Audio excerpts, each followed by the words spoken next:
అందరికీ నమస్కారం. 2026 సంవత్సరం ఫిబ్రవరి మాసం 23వ తేదీ సోమవారం రోజున శుభ అశుభ ఫలితాలను ఈ వీడియోలో తెలుసుకుందాం.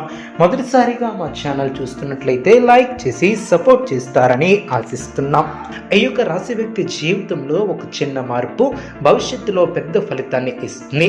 మీరు ఈ రోజు తీసుకునే ఒక నిర్ణయం మీ యొక్క గౌరవాన్ని, మీ యొక్క స్థాయిని, మీ యొక్క ఆర్థిక స్థితిని కూడా పూర్తిగా మార్చగలదు. ఈ వీడియోను చివరి వరకు చూడండి, ఎందుకంటే మధ్యలో చెప్పే ఒక సూచన మీ యొక్క అదృష్టాన్ని మలుపు తిప్పే శక్తిని కూడా కలిగి ఉంటుంది. చివరిలో చెప్పే పరిహారాలు తప్పకుండా పాటించండి. ఈ యొక్క రాశి వ్యక్తులకు ఆత్మ పరిశీలన రోజు. మీరు చేసే ప్రతి పనిలో ఒక ఆలోచనతో, ఒక లెక్కతో ఉంటారు. బుధగ్రహ ప్రభావం వల్ల మీ యొక్క మాటల్లో స్పష్టత ఉంటుంది. మీ మాట వినేవారు ఉంటారు, మిమ్మల్ని గౌరవిస్తారు. కానీ కొద్దిగా ఓపికతో ముందుకు సాగటం చాలా మంచిది. ఈ వీడియో చూసే ముందు ప్రేక్షకులకు చిన్న విన్నపం.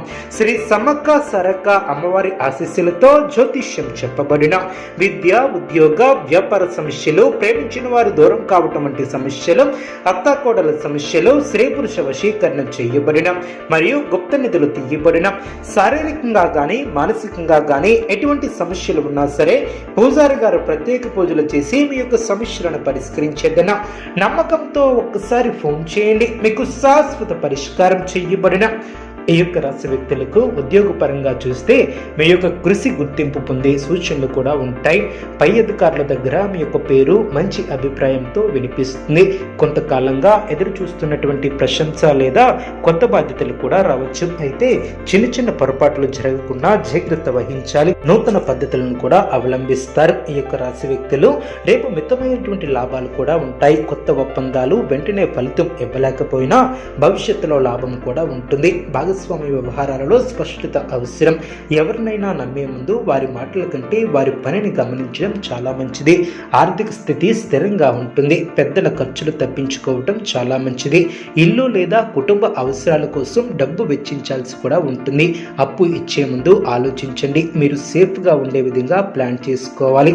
కుటుంబ పరంగా చూస్తే మీ మాట వలన చిన్న అపార్థం రావచ్చు. కాబట్టి సున్నితంగా మాట్లాడండి. పెద్దల మాట వినడం చాలా మంచిది. తల్లిదండ్రుల ఆరోగ్యం మీద శ్రద్ధను తీసుకోండి. ఇంట్లో శుభ కార్యక్రమాల గురించి చర్చలు మొదలయ్యే అవకాశం ఉంటుంది. అదేవిధంగా ప్రేమ మరియు దాంపత్య జీవితం పరంగా మీరు భావోద్వేగంగా ఉంటారు. మీ యొక్క మనసులో ఉన్నటువంటి దాన్ని చెప్పడానికి ఇది మంచి సమయం అనే చెప్పవచ్చు. అయితే విమర్శించే ధోరణి తగ్గించండి. సంబంధాలు మరింత బలపడతాయి. ఈ విధంగా చేయడం ద్వారా విద్యార్థులకు కేంద్రీకరణ పెరిగే రోజు. మీరు చదివినటువంటి చదువు చాలా సులభంగా గుర్తుంటుంది. పోటీ పరీక్షలకు సిద్ధమవుతున్నటువంటి వారికి మంచి ఫోకస్ కూడా ఉంటుంది.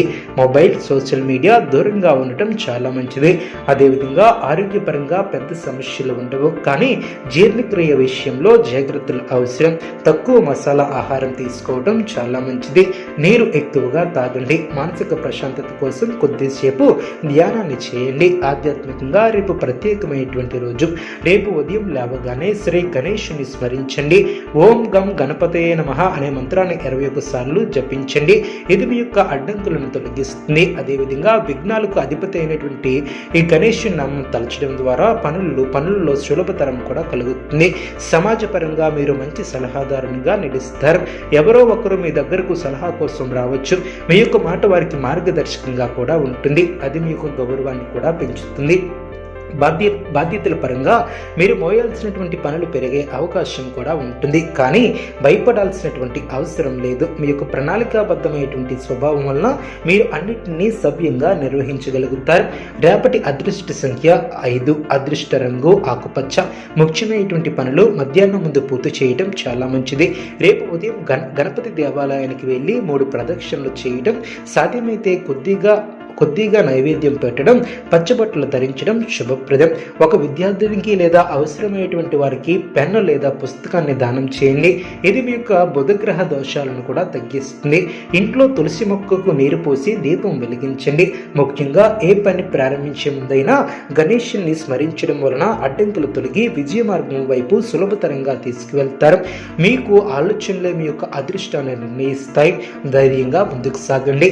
ఈ వీడియోని మీకు ఉపయోగ ఉపయోగపడితే తప్పకుండా లైక్ చేయండి. అదేవిధంగా ఇప్పటి వరకు చెప్పినటువంటి ఫలితాలు మీకు ఎలా ఉండబోతున్నాయో తెలియజేస్తే ఇప్పుడు చెప్పబోయే విషయాలు మరింత లోతుగా ఎలా మలుచుకోవాలో చూద్దాము. కాబట్టి వీడియోని చివరి వరకు చూడండి. రేపు మీరు ఒక ప్రత్యేకమైనటువంటి విశ్లేషణాత్మకంగా శక్తిని కలిగి ఉండే అవకాశం ఉంటుంది. ఎవరు నిజాయితీగా ఉన్నారు, ఎవరు నాటకంగా మాట్లాడుతున్నారు అనేది మీరు సులభంగా గ్రహిస్తారు. ఇది మీకు ఒక రక్షణ కవచంలా కూడా పనిచేస్తుంది. గతంలో చేసినటువంటి ఒక చిన్న తప్పు గురించి మీరు మళ్ళీ ఆలోచించే అవకాశం కూడా ఉంటుంది. ఆ యొక్క అనుభవం ఇప్పుడు మీరు జ్ఞానంగా మారుతుంది. ఉద్యోగ రంగంలో రేపు ఒక గోప్యమైనటువంటి చర్చ కూడా జరగవచ్చు. మీ మీద ఒక ముఖ్యమైనటువంటి బాధ్యత పెట్టే ఆలోచన కూడా జరుగుతుంది. కాబట్టి మీరు మీ యొక్క మాటల్లో ప్రవర్తనలో స్థిరంగా ఉండాలి. మీ పని పద్ధతి ఇతరులకు ఆదర్శంగా నిలుస్తుంది. ప్రభుత్వ ఉద్యోగులకు లేదా ప్రైవేట్ రంగాలలో ఉన్నటువంటి వారికి సీనియర్ల నుంచి మంచి మాట కూడా వినిపిస్తుంది. వ్యాపారంలో రేపు ఒక చిన్న ఆర్డర్పై పెద్ద అవకాశం కూడా దారితీస్తుంది. కస్టమర్లతో మర్యాదగా ఓపికగా మాట్లాడితే మంచి పేరు కూడా వస్తుంది. పెట్టుబడుల విషయంలో తొందరపడవద్దు. పరిశీలించి అడుగు వేస్తే లాభం మీ వైపే ఉంటుంది. కుటుంబంలో ఒక చిన్న సమావేశం